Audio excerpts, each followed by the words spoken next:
तो देश के महामहिम के लिए आज मतदान होगा। 15वें राष्ट्रपति चुनाव के लिए आज मतदान होगा। संसद और तमाम राज्यों की विधानसभाओं में वोटिंग होगी। तो वहीं 4800 सांसद विधायक करेंगे महामहिम के लिए मतदान। सुबह 10 बजे से शाम 5 बजे तक मतदान होगा। एनडीए से द्रौपदी मुर्मू है राष्ट्रपति पद के उम्मीदवार। वहीं विपक्षी दलों से यशवंत सिन्हा चुनावी मैदान में है। 21 जुलाई को होगी राष्ट्रपति चुनाव के वोटों की गिनती। 25 जुलाई को नए राष्ट्रपति का होगा शपथ ग्रहण समारोह। राष्ट्रपति रामनाथ कोविंद का 24 जुलाई को कार्यकाल पूरा हो रहा है। तो ऐसे में आज राष्ट्रपति चुनाव के लिए मतदान होगा और ऐसे में सियासी सरगर्मियां और भी ज्यादा तेज हो गई।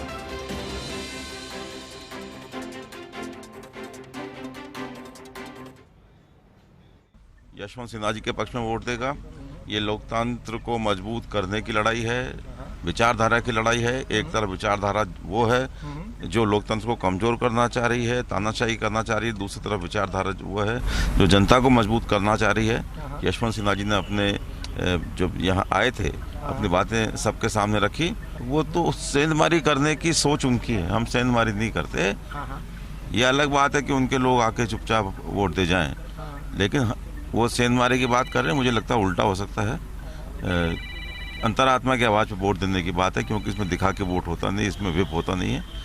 इसलिए अंतरात्मा की आवाज़ वोट पड़ेगा तो निश्चित रूप से यशवंत सिन्हा जी को अधिक मत मिलेंगे। एक ऐतिहासिक फैसला है जिसमें जनजाति समाज की महिला को प्रतिनिधित्व मिला है। तो पूरे देश के जब 10 करोड़ गौरव हो सकता है जनजाति के लोगों को, तो राजस्थान को स्वाभाविक होगा ही। तो पूरा भरोसा है कि उम्मीद से भी ज़्यादा मत मिलेंगे। क्या दावा आपका, कितने वोट मिलने जा रहे हैं? कांग्रेसी कह रहे हैं कि 126 और एक और मिलेगा उनको। कितने मिलेंगे ये तो गिनती के बाद पता लगेगा, लेकिन ज्यादा मिलेंगे। अच्छा, आप आज की रणनीति क्या है? बैठक वगैरह शुरू होगी आपकी?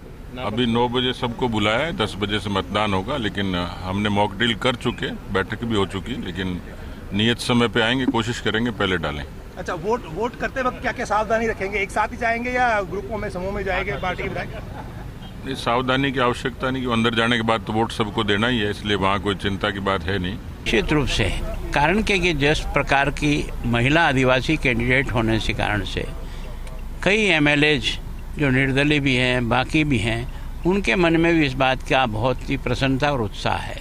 और मेरा अंदाज है कि निश्चित रूप से इतना 10 वोट कम से कम एक्स्ट्रा मिलना चाहिए। आज किस तरीके की रणनीति रहेगी आपकी? बैठक कर रहे हैं पहले? नहीं, मैं सोचता हूँ हमने सबको बुला लिया है। 9 बजे 10 बजे सब वोटिंग डाल करके और सब फ्री हो जाएंगे।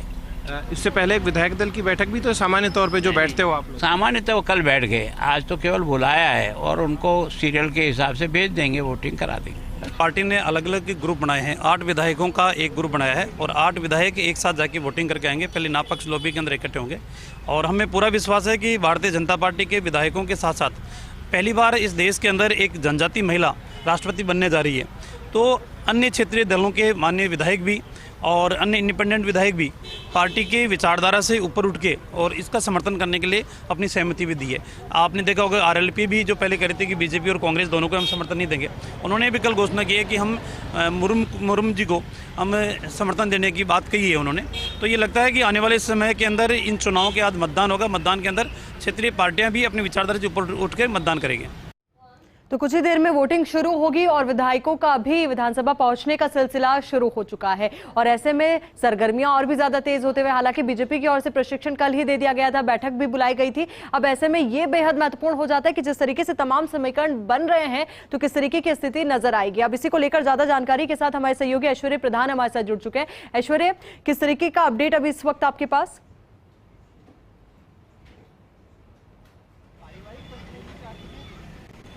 देखिए, अपडेट ये है कि दोनों ही पार्टियों के विधायकों का यहाँ पर आना शुरू हो गया है। भारतीय जनता पार्टी के विधायक आ गए हैं। उन्हें लगभग 9 साढ़े 9 बजे के आसपास बुलाया गया था। तो कांग्रेस के विधायकों का आना भी शुरू हो गया है। महेश जोशी ने सबसे पहले यहाँ आकर मीडिया से बातचीत की। उन्होंने कहा कि ये एक ऐसा चुनाव है जिसमें अंतरात्मा की आवाज़ सुनी जाती है। बीजेपी जिस तरीके से बात करती है कि उन्हें 10 वोट एक्स्ट्रा मिलेंगे, ये फालतू की बातें हैं। इससे पहले भी उन्होंने राज्यसभा चुनाव में इस तरीके की बातें की थी और सेंधमारी कहाँ हुई ये अच्छे तरीके से जानते हैं। लेकिन सबसे महत्वपूर्ण बात इन चुनावों में यही है कि अंतरात्मा की आवाज़ कौन किस तरीके से सुनेगा। यहाँ पर बातचीत सभी ने की है, मीडिया से भी बातचीत की है, गुलाबचंद कटारिया ने बात की है, सतीश पूनिया ने बातचीत की है और उसके अलावा महेश जोशी ने भी बातचीत की है। महत्वपूर्ण बात यह है कि इन चुनावों में एक तरफ भारतीय जनता पार्टी अपनी विचारधारा को लेकर कह रही है कि उन्होंने पहली बार आदिवासी महिला को मौका दिया है, तो ऐसे में आदिवासी विधायक जो हैं वो करीब 10 की संख्या में उन्हें वोट कर सकते हैं, यानी द्रौपदी मुर्मू को वोट कर सकते हैं। तो दूसरी तरफ कांग्रेस कहती है कि ये विचारधारा की लड़ाई है, दो विचारधाराओं की लड़ाइयाँ हैं, कौन सी विचारधारा का राष्ट्रपति बनेगा देखने वाली बात होगी। लेकिन यहाँ पर एनडीए जो है उनके पक्ष में सर्वाधिक वोट यहाँ पर पूरी दुनिया को, देश दुनिया को दिखाई देते हैं। लेकिन यहाँ पर अंतरात्मा की आवाज़ कौन किस तरीके से सुनेगा ये देखने वाली बात होगी। कुछ देर में तमाम विधायक यहाँ पहुँच जाएंगे। 10 बजने में बहुत ज़्यादा वक्त अभी नहीं रह गया है, लेकिन एक सामान्य हाँ पक्ष लॉबी और ना पक्ष लॉबी में एक सामान्य बातचीत का दौर चलता है, वो लगातार यहाँ पर जारी रहेगा। सामान्य बातचीत चलेगी और विधायक जो हैं वो 8-8 के ग्रुप में, भारतीय जनता पार्टी ने जो प्लान बनाया है कि 8 विधायक पहले जाएंगे फिर 8 विधायक जाएंगे, इस तरीके से मॉक पोलिंग जैसी स्थितियां दोनों पार्टियों ने पूरी की है। ट्रेनिंग वाला जो पोर्शन है वो पूरा कर लिया गया है, ट्रेनिंग दे दी गई है, दोनों पार्टियों ने अपने विधायक को ट्रेंड किया है।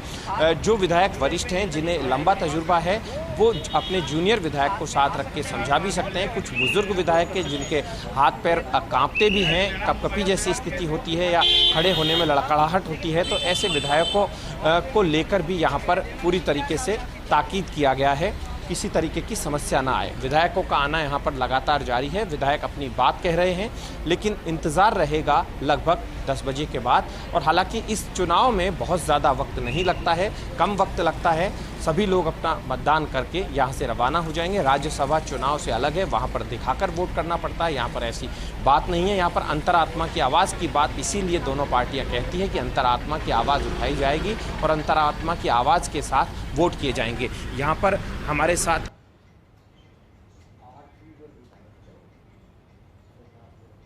ये कि उन्हें क्रॉस वोट हो जाएंगे इस बार, और दो विचारधाराओं की लड़ाई है ये सबसे खास बात। देखिए, राष्ट्रीय पद का चुनाव है और विचारधाराओं के आधार पे मुझे लगता है वोट डलना चाहिए। जिस वोट के पीछे देश का विकास है उस जाना चाहिए। और जो बीजेपी की कमी का शिकार है, मुंगेरी लाल के हसीन सपने ये दिन दिहाड़े देख रही है। अभी पता ही चल जाएगा जब काउंटिंग होगी कि हमारा एक भी वोट वहां नहीं जाएगा। उनको जितने उनके वोटर हैं उतने ही मिलेंगे, उससे एक वोट के आधा वोट भी उनको एक्स्ट्रा नहीं मिलने वाला है। आप लोगों की कोई बैठक वगैरह रखी है? हाँ, भी विधायक दल की बैठक है, हाँ, पक्ष लॉबी में। सफिया जुबैर ने बातचीत की है, उन्होंने कहा है कि विधायक दल की थोड़ी देर में एक बैठक है, बैठक रखी गई है और बैठक के बाद और उन्हें विश्वास है, कांग्रेस कैंप को विश्वास है कि किसी तरीके की कोई सेंधमारी नहीं होगी, जो वोट हैं वो मिलेंगे। लेकिन यहाँ पर कोई बहुत ज़्यादा इस तरीके की तिकड़म नहीं होती है। विधायक और सांसद ये तय करते हैं कि उन्हें वोट किसे देना है, लेकिन पार्टी लाइन पर जाना सबसे ज़्यादा महत्वपूर्ण होता है। एनडीए और यूपीए ने जो रणनीति बनाई है उसी रणनीति के आधार पर विधायक यहाँ पर जाएंगे, ऐसा लग रहा है। जी बिल्कुल, देखिए जिस तरीके से ये पूरे समीकरण सामने आते हैं ऐश्वर्या, तो ऐसे में ये भी देखना महत्वपूर्ण हो जाता है कि कौन क्रॉस वोट करता है, कौन नहीं करता है। हालांकि अंतर मन की बात लगातार सभी लोग कर रहे हैं, पर अगर सियासी मैसेज की हम बात करें तो ये भी तय है कि अगर द्रौपदी मुर्मू के माध्यम से एनडीए ने कोशिश जरूर की है मेवाड़ अंचल को साधने की, आदिवासी समुदाय को साधने की।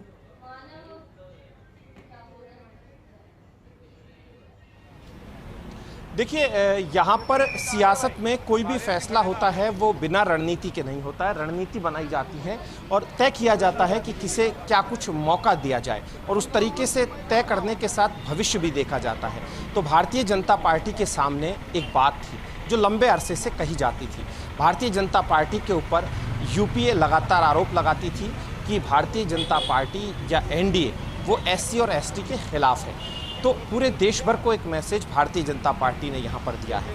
इससे पहले एक दलित देश के राष्ट्रपति बने, रामनाथ कोविंद को राष्ट्रपति बनाया गया, और इस बार द्रौपदी मुर्मू हैं, वो लगभग बनने की कगार पर है, बनने वाली हैं, क्योंकि स्थितियां हैं वो एनडीए के पक्ष में है, ऐसा माना जा रहा है। हालांकि विधायकों को और सांसदों को तय करना है कौन जीतेगा कौन हारेगा, ये आगे की बात है। लेकिन जो वर्तमान स्थितियां हैं वो सभी को दिखाई देती हैं वोट के आधार पर कि किसके कितने वोट हैं। लेकिन दूसरी तरफ इस बार आदिवासी महिला को लाया गया है, क्योंकि अनुसूचित जनजाति को लेकर, आदिवासियों को लेकर कहा जाता ये रहा कि ये भी भारतीय जनता पार्टी के खिलाफ है, इस तरीके के आरोप लगते रहे और वोट बैंक की बात भी की जाती रही। राजस्थान की बात करते हैं तो राजस्थान में एक पूर्वी राजस्थान का क्षेत्र है जहाँ पर SC ST बड़ी संख्या में है।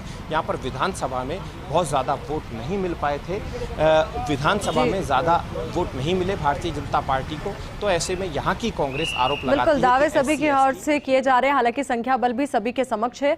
तो ऐसे में बहुत बहुत शुक्रिया ऐश्वर्या आपका हमारे साथ जुड़ने के लिए, पूरी जानकारी के लिए।